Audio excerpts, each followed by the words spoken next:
Now I have a special delight, which is the presentation of the Maria Levy Tribute Award. You know, we've been inspired and challenged by remarkable leaders over the last couple days, the folks that are in front of the microphones and on top of the platforms. But now we want to pay tribute to a different kind of leadership, the people who lead without acclaim, the ones who have extraordinary effect but little visibility.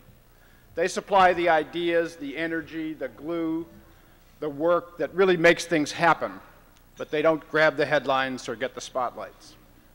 Maria was one of those unsung heroes. She graduated Phi Beta Kappa from Trinity College, went to Penn State to pursue a degree in history, but she couldn't resist her thirst for politics, her concern for the direction of the country, her anger that progressives were not getting their act together, particularly in the area of communications, about which she knew enormous amounts. And so she came to Washington and threw herself into the fray. She worked out of her apartment using an outmoded computer. She helped liberal senators move up their ability to communicate through the radio and with their radio strategies. She pushed progressive groups like ours to get serious about communications. She nurtured brilliant young bloggers and researchers and writers, supplying them with introductions to people in high office and with a warm meal and a roof that didn't leak. This conference is a classic beneficiary of Maria and her genius. When I first met her, she came with one of her ideas. Why don't we invite all the progressive radio people to come in and interview the people here and broadcast the conference and give it a great deal more publicity and airing than it was getting.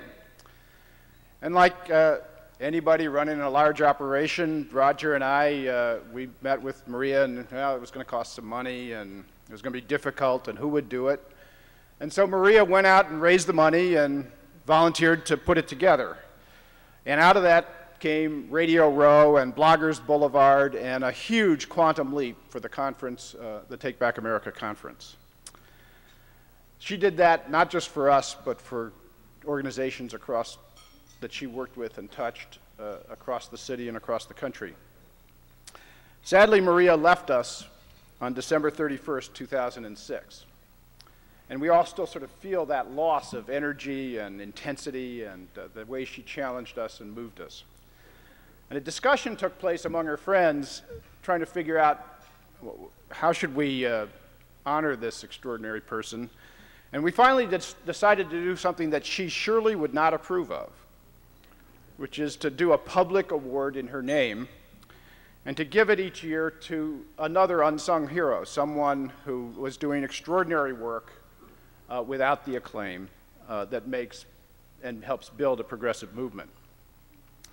We were delighted that we got her sister's approval to go forward with the award, and we're blessed to be graced with her sister's present. Ann Levy, please come and give us a greeting for Ann Levy.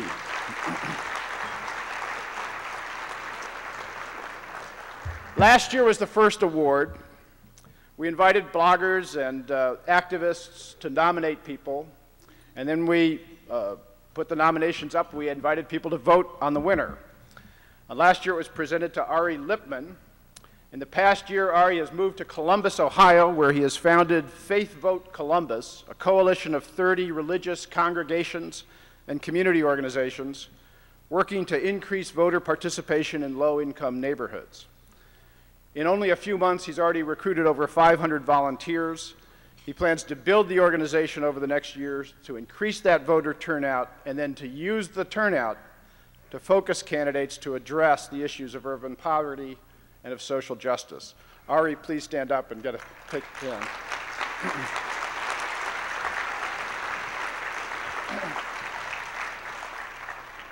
So the criteria for the Maria Levy Award, we are looking for an unsung hero who reflects her great gifts, someone who is a convener, who brings people together, someone who is not just an advocate, but a persistent advocate who carries ideas and pushes them forward, a selfless organizer, one who doesn't look for the credit, but often gives it to others, and someone who is a generator of ideas, who invents things and makes things happen, who is a source of creativity that helps our movement grow.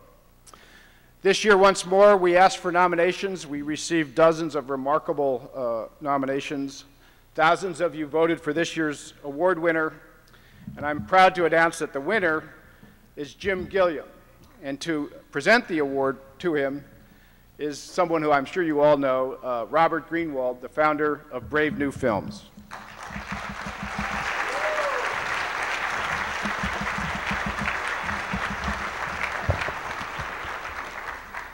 Thank you. Maria was incredibly helpful to us at Brave New Films in the way that Bob described, selfless, never asking for any credit, and always being incredibly angry when things were not going the way she wanted them to go. So in her honor, we've continued that tradition of Brave New Films of being incredibly angry as much as the time is possible.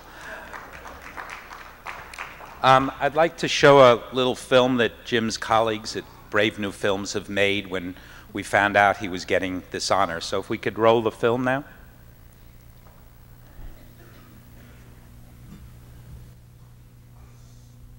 Well before he became an activist, Jim Gilliam was already a success story.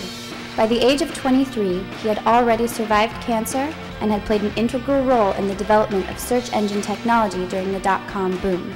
But after the events of September 11th, Jim realized he had a new battle to fight.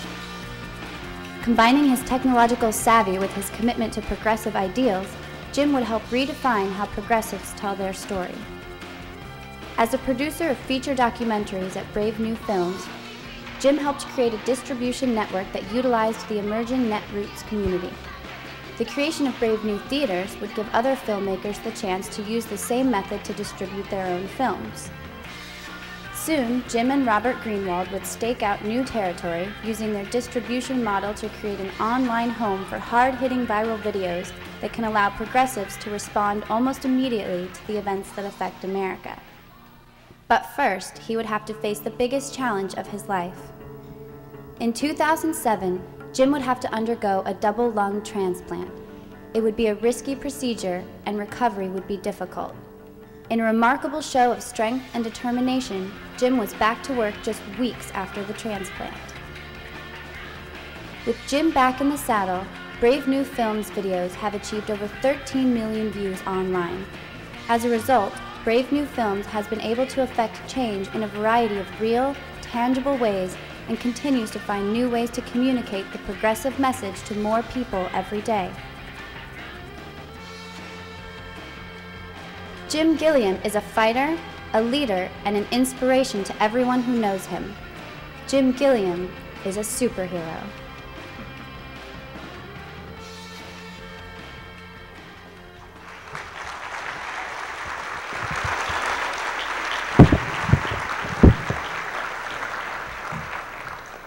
It's a little bit of a challenge and a contradiction to introduce someone who in fact does not want to be in the center of the spotlight. When we got word that Jim was nominated and that we knew the voting was going to be online, we got all excited. If there's one thing we know how to do, it's how to get people to respond online. And Jim said, no, no, no, no, we can't do that. We can't go there. We can't organize around this campaign. He's been an extraordinary, important, critical presence at Brave New Films from day one. We've gone through amazing transformations and changes from the full-length films to the short pieces to our new plans. Every step of the way, he's pushed us, he's inspired us.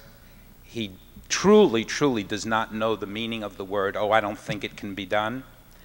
Whether it was when we first started together and he was a researcher, and then we went out with this movie called Outfoxed, and suddenly we realized there was no website. And Jim said, okay, I'll fix it. And then 3 days later, there was a website. I assume that's the way it worked all the time in my ignorance. And then he started talking about this coding stuff and backroom stuff, and constantly created the plan for Brave New Theaters to allow all filmmakers to use our software to have screenings, worked with some of the Move On folks and the house parties, and now, as they just said, we just passed 14 million views on the short videos, in no small part due to Jim's contribution. We went through 6 months when it was incredibly tough, as we saw him literally struggle to breathe. He would come to the office with oxygen, and he never once ever complained about it, and he kept up his workload almost the entire time, which was truly miraculous. He's a friend, he's a colleague, and he's made a tremendous, tremendous contribution to the progressive movement. So it's with joy and pleasure I give the award to Jim.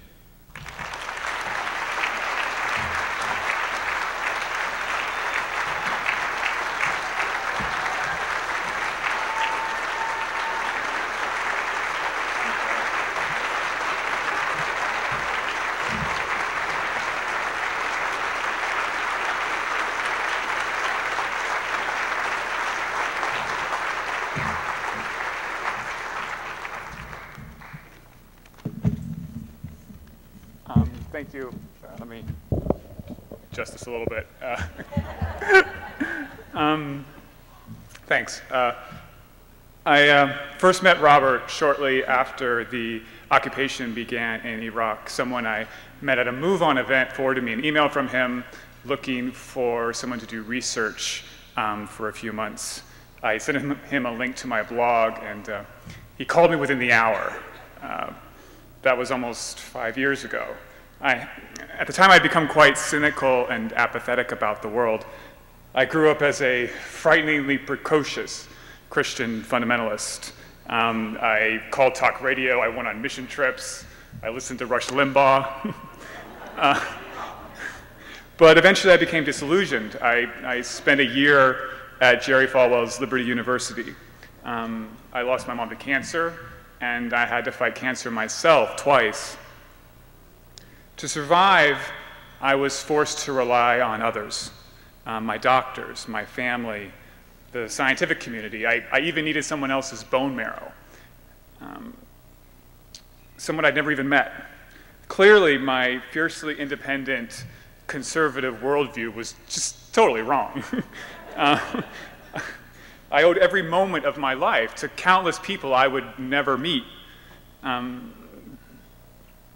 Then the country flipped out over 9/11, and the dormant activist in me awoke.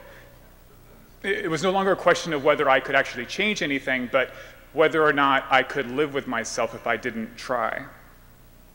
So I jumped at the chance to research Bush's lies for Robert's first documentary, Uncovered the War on Iraq. 4 crazy, intense months later, I was driving up to the very first screening we had at an indie theater in Santa Monica. And the line was like all the way down the street. And I was like, wow, this works. This is how one person can have an impact. So we added a second screening that night, and in a matter of weeks, with the power of the internet, hundreds of thousands of people heard from insiders at the CIA that Iraq had no weapons of mass destruction. You remember at the time, I mean, the media considered it treason to even suggest such a thing.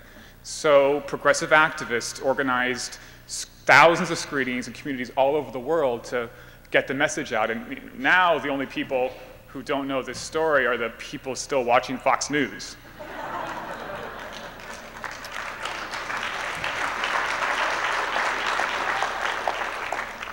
Apathy was dead. This whole changing the world thing was like crack. I didn't care how much money I made, or if my car was cleaned, or even my own health. I was addicted. And the whole world runs on stories. We can change the stories. Carl Pope says it perfectly in This Brave Nation, our new 6-part documentary series with The Nation coming out in May. He says, just take what you love doing and do it with enough other people to make it the future. We all have a story to tell about how we became activists, how we became addicted to progress.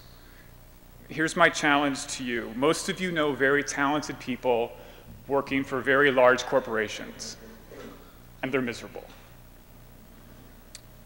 Work them.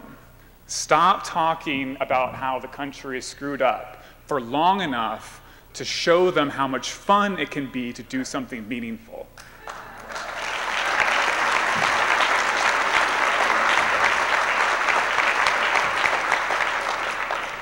they won't convert overnight. I worked one friend of mine for over 3 years, but it does work. She left her corporate marketing job last fall to become an environmental activist. So Brave New Films is here to help. Evangelism is hard. So we're going to show you the trailer for This Brave Nation in a minute. An all-star team at Brave New Foundation and the Nation put this together. Christopher Sprinkle, Erica Yancey, Bill DeWald, Peter Rothberg, and of course, Robert and Katrina. My hope is that you will get a few of these DVDs, bring your talented friends over for dinner, tell them your story, and invite them to make the future with you. Thanks.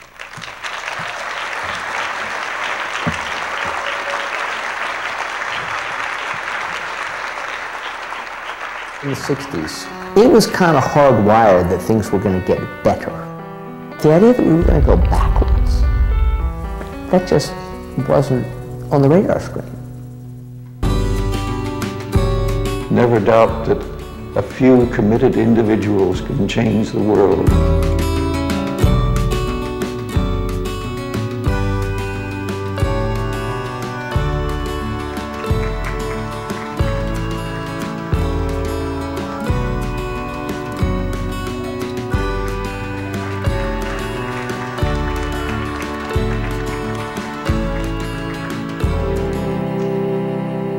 I wouldn't be alive today if I wasn't careful.